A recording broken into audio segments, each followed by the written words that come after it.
Et voici la vidéo règle de Codenames, un jeu d'ambiance, mais qui fait aussi un peu réfléchir pour 2 à 8 joueurs, voire plus de 8 joueurs, effectivement, on peut y jouer en groupe.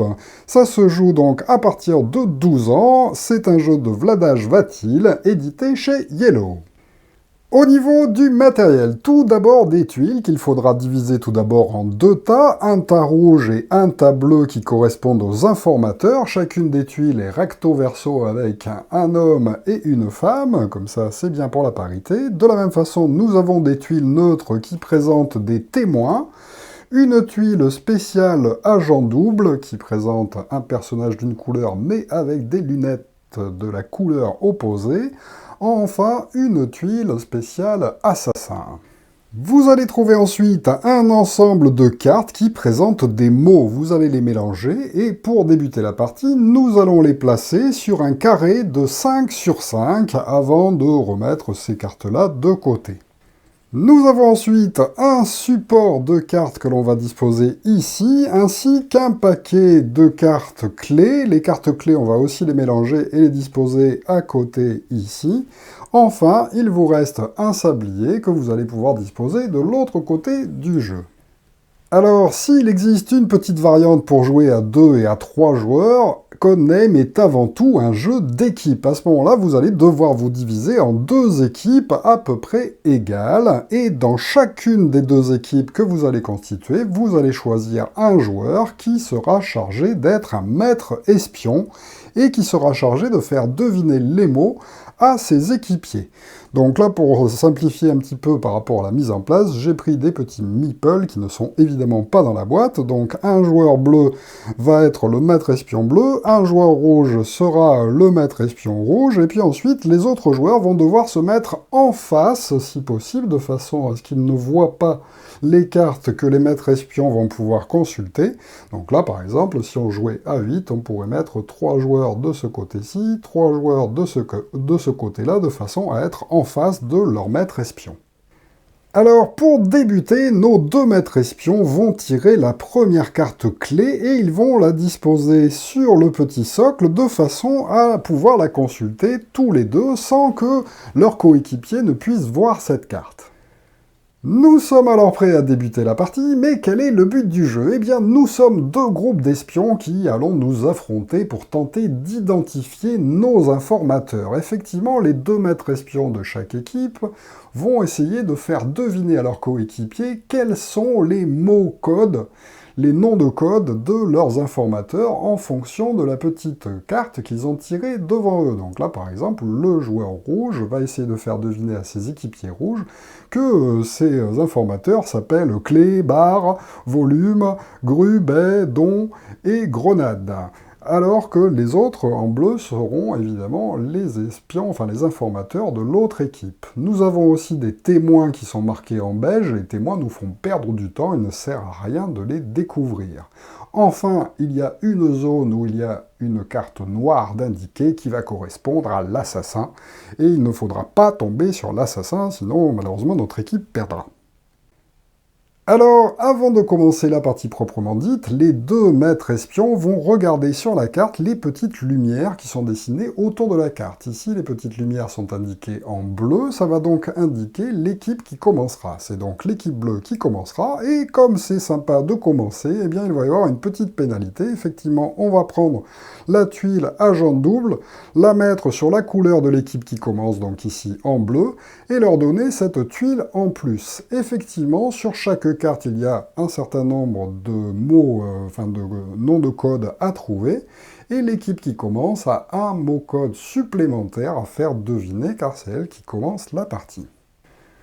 Alors, pour le déroulement, à commencer justement par la première équipe, c'est assez simple, il y aura 2 phases à effectuer à chaque fois. Le maître espion va devoir donner un mot qui correspond à un indice, ainsi qu'un chiffre qui va correspondre à un nombre de cartes correspondant au mot qu'il donne. Ensuite, ses équipiers vont devoir désigner tour à tour des cartes pour tenter d'identifier leurs informateurs. Notre maître espion bleu va donc regarder les mots qu'il doit faire deviner. Donc là, par exemple, il doit faire deviner Hollywood, Londres, glace, guide, bande, Astérix, ampoule, banane. Voilà, je crois que j'ai rien oublié, si New York peut-être. Et donc voilà, parmi tous ces mots-là, il va falloir qu'il donne un seul mot pour tenter de faire deviner, si possible, plusieurs mots à son équipe. Et ensuite, il va ajouter un chiffre qui va correspondre au nombre de cartes qui correspond à l'indice qu'il donne. Donc voilà, vous voyez que le travail des maîtres espions est un petit peu plus compliqué que celui des agents. Après avoir réfléchi, il pourrait par exemple donner l'indice Amérique 2. Donc voilà, il dit un mot et un chiffre qui correspond au nombre de cartes. Et donc ces coéquipiers bleus eh bien, vont réfléchir et vont essayer de choisir un mot qui correspond au moins à ça. Donc là, par exemple, tout le monde se dit « Ah ouais, oui, Amérique, forcément, New York, c'est forcément New York, donc déjà, il y a forcément New York. » Donc une fois qu'ils arrivent à se mettre d'accord, ils disent au maître espion « Eh bien, on a choisi, c'est la carte New York. » À ce moment-là, il va devoir dire si c'est ça ou si c'est pas ça. Donc là, par exemple, il pourrait dire « Eh bien oui, pauvre, vous avez trouvé. » Et à ce moment-là, il pose une tuile de sa couleur sur cette carte pour indiquer qu'elle a été découverte. Comme j'avais indiqué 2 et que le premier mot a bien été découvert, eh bien mes équipiers peuvent continuer à essayer de trouver le deuxième mot correspondant à ce même indice. Alors attention, ils n'ont pas le droit de me regarder et moi j'ai pas le droit de leur faire des signes ou des indices, il faut que je reste le plus neutre possible, poker face, comme on dit au poker, c'est-à-dire le plus neutre et surtout ne pas réagir quand ils discutent entre eux, car effectivement ils vont discuter entre eux pour essayer de découvrir quel est ce fameux mot. Bon là, après réflexion, ils se mettent d'accord, Hollywood, oui, ça peut être que Hollywood, il a mis New York déjà, donc Amérique, Hollywood, ça le fait. Et à ce moment-là, ils vont devoir toucher la carte. Pour valider, en fait, il faut que l'équipe touche la carte. Dès qu'une carte est touchée, eh bien, bam, elle est considérée comme étant valide, donc on ne peut plus revenir en arrière. Donc là, imaginons qu'Hollywood, eh bien oui, ça correspond bien à un des mots que je devais leur faire deviner. C'est bon, ils ont réussi à trouver les 2 mots correspondant à mon indice. On passe donc à l'autre équipe. Le maître espion rouge va lui aussi essayer de donner un mot et un chiffre pour tenter de faire deviner ces mots à ses équipiers. Donc lui, il a avocat, don, baie, grue, volume, bar, clé et grenade. Il réfléchit et pourrait par exemple annoncer procès en 2. Et donc il laisse ses coéquipiers réfléchir entre eux et choisir une carte. Par exemple, il pourrait se dire « Ah ben, avocat, ça nous paraît pas mal », donc il touche la carte. Dès qu'il touche la carte, on dit si c'est ça ou si c'est pas ça. Oui, c'est ça. Et puis en discutant entre eux, ils pourraient se dire « Ah ben, il y a des gardes », il y en a un qui pourrait dire « Ah ben, les gardes, il y a forcément des gardes qui gardent le procès pour que tout se passe bien, oui, c'est forcément ça », et donc ils discutent. Alors bien sûr, toujours poker face hein, pour le joueur qui fait deviner, il faut pas dire qu'il essayait de faire deviner bar, et surtout pas garde, mais voilà, ça arrive assez souvent que ils indiquent un mot qui ne correspond pas à nos personnages, et donc ils décident de toucher garde. À ce moment-là, on regarde sur la petite fiche, c'est un mot neutre, et donc ils sont tombés sur un témoin qui fait perdre du temps. Donc paf, on place ceci, et dès qu'ils tombent comme ceci sur un mot neutre, eh bien notre tour est immédiatement terminé et on passe à l'autre équipe. Ceci, par exemple, pourrait dire dessert en 2, et donc après réflexion, il pourrait dire ah ben, banane, ça se mange en dessert, ben oui, c'est ça, bravo, et puis une glace, ça se mange en dessert, donc oui, c'est ça aussi, bravo, et puis comme c'est réussi, eh bien ils peuvent, s'ils le souhaitent, s'ils trouvent tous les mots qui correspondent à ce qui a été indiqué, donc là dessert 2, donc s'ils trouvent bien les 2 mots qui correspondent à l'indice, eh bien l'équipe a même le droit de continuer si elle le souhaite. Mais attention, c'est dangereux, car effectivement, on peut s'en servir pour essayer de deviner des mots qu'on n'avait pas trouvés par rapport à l'indice précédent. Donc là, par exemple, ça va être à l'équipe rouge. Elle sait qu'elle a eu l'indice procès, et donc elle peut essayer de trouver le deuxième mot qu'elle n'a pas trouvé qui correspondait à procès, mais uniquement si elle arrive à découvrir dans le tour déjà tous les mots qui seront indiqués par rapport à l'indice du tour. Pour le moment, l'équipe bleue a de l'avance, donc elle n'a pas de risque à prendre. Elle dit c'est bon, on a terminé, donc on passe à l'équipe rouge.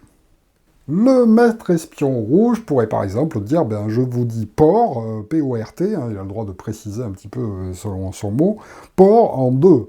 Et donc il réfléchit, ce port en deux, qu'est-ce que ça pourrait être? Baie peut-être? Allez, ils se mettent d'accord, oui on est d'accord pour dire baie, oui c'est bien ça, et puis port, ah ben Londres, il y a un port à Londres évidemment, c'est bien connu.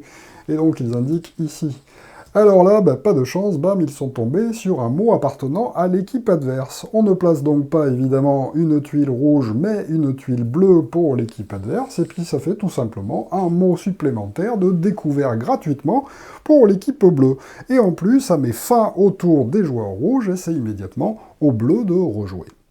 Et la partie se poursuit ainsi de tour en tour jusqu'à ce qu'une équipe parvienne à trouver tous ces mots-clés. Et à ce moment-là, elle l'emporte tout simplement la manche. Alors attention, méfiez-vous aussi quand même de la carte qui correspond à l'assassin. Car effectivement, si jamais une équipe se trompe et indique cette carte et que c'est l'assassin, eh bien bam, elle perd directement la partie et ce sont ses adversaires qui l'emportent. Alors, dans les exemples précédents, j'ai toujours donné le chiffre 2 associé à un mot, mais vous pouvez associer n'importe quel chiffre. Si vous parvenez par exemple à trouver un mot qui se rapporte à 4 cartes vous appartenant sur le jeu, eh bien vous pouvez très bien donner le mot et puis le chiffre 4.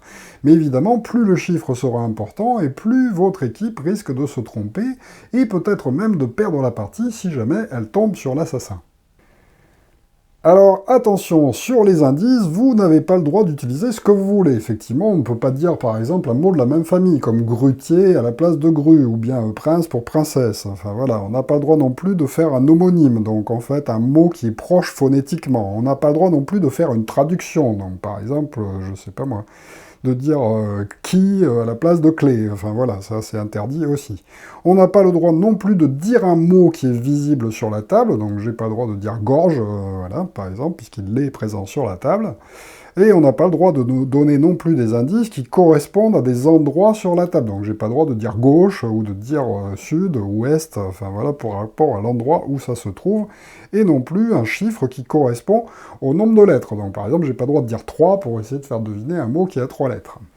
Si jamais une équipe fait une erreur comme ça en donnant un mot qui ne correspond pas, eh bien les adversaires peuvent le faire deviner, enfin surtout le maître espion adverse, puisque c'est lui qui voit les mots, et à ce moment-là, il a le droit de prendre une de ses tuiles, donc imaginons que ce soit le joueur rouge qui se soit trompé, il a le droit de prendre donc une de ses tuiles et de la mettre sur un mot qu'il pense avoir du mal à faire deviner, ça lui rajoute donc un point, puis en plus c'est à eux de jouer. Alors, le sablier est en option, effectivement, on n'est pas obligé de l'utiliser, mais une équipe peut décider de le lancer si l'autre équipe est trop longue à déterminer quel mot elle choisit. Alors attention, on n'utilise pas le sablier pour les maîtres espions, hein, qui ont tout le temps qu'ils veulent pour réfléchir, même s'ils doivent quand même un petit peu se presser si on veut garder un certain rythme à la partie. Mais voilà, par contre, c'est au moment où les joueurs d'une équipe cherchent un mot que l'autre équipe peut dire « Bon, ben, on lance le sablier, à la fin du sablier, vous devez avoir désigné un mot, si vous ne l'avez pas fait, ben, tant pis, la partie, enfin, votre manche s'arrête, et puis on passe à notre tour. » Alors évidemment, quand on a fini la manche, on remet toutes les tuiles aux endroits, et puis après, on peut entamer une manche suivante, tout simplement en retournant toutes les cartes, puisque au dos de chacune des cartes du jeu, il y a des mots différents. Vous pouvez alors retirer la carte, la remettre sous le paquet dans un ordre différent et puis en tirer une nouvelle, peut-être même choisir des nouveaux maîtres, c'est bien de tourner hein, dans les équipes, donc chacun son tour, ça serait bien dans les équipes, si vous êtes en nombre égal, de devenir tour à tour le maître espion. Et imaginons cette fois-ci que vous deviniez, alors évidemment deviner ça paraît simple, mais ça ne l'est pas tant que ça, donc si par exemple là je vous dis Waterloo en 2, eh bien, est-ce que vous réussissez à trouver? Alors, cherchez un petit peu, évidemment, il faut avoir le temps de lire un petit peu toutes les cartes qui sont présentées. Waterloo en 2, et il ne faut pas oublier que vous serez avec des coéquipiers qui vous donneront leurs idées, qui peut-être vont vous convaincre sur des choses qui ne correspondent à rien. Donc là, j'espère quand même que vous avez trouvé Napoléon pour Waterloo, déjà c'était simple. Et puis le deuxième, par contre, ça risque d'être un petit peu plus difficile, et peut-être que je me suis un peu avancé en disant 2. Alors, attention, si vous ne sentez vraiment pas le deuxième mot, si par exemple l'indice était 2, enfin le numéro était 2, vous avez le droit de dire bah, c'est bon, on s'arrête là, on en a trouvé un, on est toujours obligé de désigner au moins une carte, mais une fois qu'une carte a été désignée, si on pense qu'on va se tromper et qu'on a un peu trop peur, on a parfaitement le droit de dire bah, on arrête notre tour ici et on passe à l'équipe adverse. Alors voilà, mon deuxième mot c'était Europe, parce que Waterloo c'est en Europe. Je ne sais pas si vous l'avez trouvé, vous voyez, ça peut être un peu difficile, peut-être que certains ont pensé à autre chose. Imaginons que l'équipe adverse ait dit poisson en deux, et bien hop, par exemple, ils auraient trouvé pêche et banc parce qu'ils sont trop forts, c'est donc à nouveau à nous. Je pourrais par exemple vous dire Alexandrie en deux. Alors voilà, il faut un peu de culture. Alors après, ça dépend évidemment avec qui on joue pour essayer de faire deviner. On peut utiliser tout à fait des trucs de culture ou même de sous-culture. Donc là, ben, c'était phare pour Alexandrie, puis le deuxième, c'était lumière, mais attention, on aurait pu se tromper avec bougie, par exemple, aussi, ou peut-être avec d'autres, avec briques, par exemple. Enfin voilà, le problème, c'est qu'on pense toujours, on n'est pas dans la tête des autres joueurs, et puis le groupe qui est en face de vous, en général, il réfléchit dans tous les sens, et il trouve des choses auxquelles vous n'avez absolument pas pensé. Alors ensuite, quelles sont les variantes possibles? Eh bien, déjà, vous n'êtes pas obligé de jouer en nombre pair, hein. C'est pas grave s'il y a un joueur de plus dans une équipe. Donc là, par exemple, vous pouvez mettre 3 joueurs dans cette équipe-là, puis seulement 2 joueurs dans l'autre équipe. Vous choisissez le plus jeune pour se mettre dans l'équipe la plus importante, par exemple. Et puis, voilà, on peut très bien jouer comme ça, il suffit d'avoir un bon maître espion en face. Si vous décidez de jouer uniquement à 2 joueurs, donc évidemment c'est un peu moins fun, mais ça peut être sympa aussi, mais par contre vous allez jouer en coopératif. Il y a donc un joueur qui va jouer le maître espion et l'autre qui va jouer son agent, et vous allez jouer contre une équipe fictive. La carte que le maître espion va tirer va indiquer avec quelle couleur de carte on va jouer. On va forcément jouer avec la couleur où il y en a le plus, donc là par exemple en bleu, il va donc falloir jouer avec les cartes en bleu. On joue donc de la même façon, il va donner un indice à son partenaire qui va tenter de trouver les mots correspondants, donc imaginons qu'il donne le même que tout à l'heure, bam bam, il trouve ces deux-là, et donc ensuite on passe au joueur fictif, donc l'autre joueur, et à ce moment-là il va choisir une tuile de l'autre équipe fictive, et il va tout simplement recouvrir le mot de son choix appartenant à l'équipe adverse, donc par exemple une qui l'embête un peu, et dont il a peur en fait de devoir donner un indice qui va l'inclure. Et vous allez poursuivre ainsi jusqu'à ce que votre partenaire tombe malheureusement sur l'assassin, ou bien que toutes les tuiles de l'adversaire aient été posées avant qu'on ait réussi à trouver toutes les nôtres, ou bien qu'on réussit à trouver toutes les nôtres.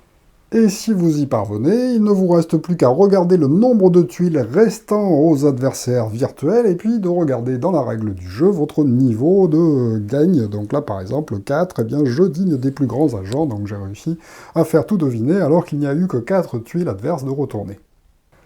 Enfin, si vous jouez seulement à 3 joueurs, eh bien à ce moment-là, vous pouvez décider donc de jouer en coopératif, c'est-à-dire de la même façon que la variante à 2 joueurs, c'est-à-dire un seul qui fait deviner et puis les deux qui sont dans la même équipe pour essayer de découvrir avant l'équipe fictive, ou bien de dessiner en compétitif, et à ce moment-là, vous allez choisir 2 maîtres espions, donc un de chaque couleur, hein, voilà, hop, c'est un exemple. Toujours avec mes petits meeples, qui, je vous le rappelle, ne sont pas hein, dans la boîte du jeu, hein, c'est juste pour symboliser les joueurs. Et donc, le joueur qui va être en face, eh bien, il va être un agent double qui va jouer pour les deux. Donc là, il va faire deviner celui-ci les mots rouges au joueur, qui va essayer de trouver les mots rouges. Ensuite, le bleu va essayer de lui faire deviner aussi les mots bleus, il va les deviner au fur et à mesure. Et puis, bam, ben, soit il perd la partie parce qu'il tombe sur l'assassin avant la fin, soit il réussit à trouver tous les mots de l'un ou de l'autre, à ce moment-là, les deux gagne à égalité. Voilà donc pour Codenames, vous l'aurez compris, un excellent jeu d'ambiance quand on joue à très nombreux. Alors évidemment, on peut dépasser 8, hein, on peut jouer, moi j'ai déjà joué à 12 joueurs, eh bien ça marche aussi. Évidemment, c'est un gros bazar du côté de l'équipe qui essaie de trouver des mots, et donc ça devient très difficile pour les maîtres espions qui doivent rester le plus stoïque possible et essayer de réfléchir quand il n'y a pas trop de bruit pour faire trouver les mots, mais c'est aussi très très fun. Voilà, donc le jeu a une énorme rejouabilité car il y a énormément de cartes qui sont recto verso et puis de toute façon on tire toujours 25 au hasard dedans. Et en plus de ça, donc en recto verso, et en plus les cartes indices, eh bien comme elles sont carrées, on peut les piocher dans n'importe quel sens, et donc ça ne vous donne jamais la même configuration, et donc une grosse rejouabilité. Voilà, donc c'est assez tout public à partir de 10-12 ans. Quand même, parce que, évidemment, si vous utilisez des références spéciales, les enfants risquent d'être un petit peu largués, mais un excellent jeu d'ambiance pour jouer en groupe. Merci de m'avoir suivi et à très bientôt pour une nouvelle vidéo règle. Au revoir!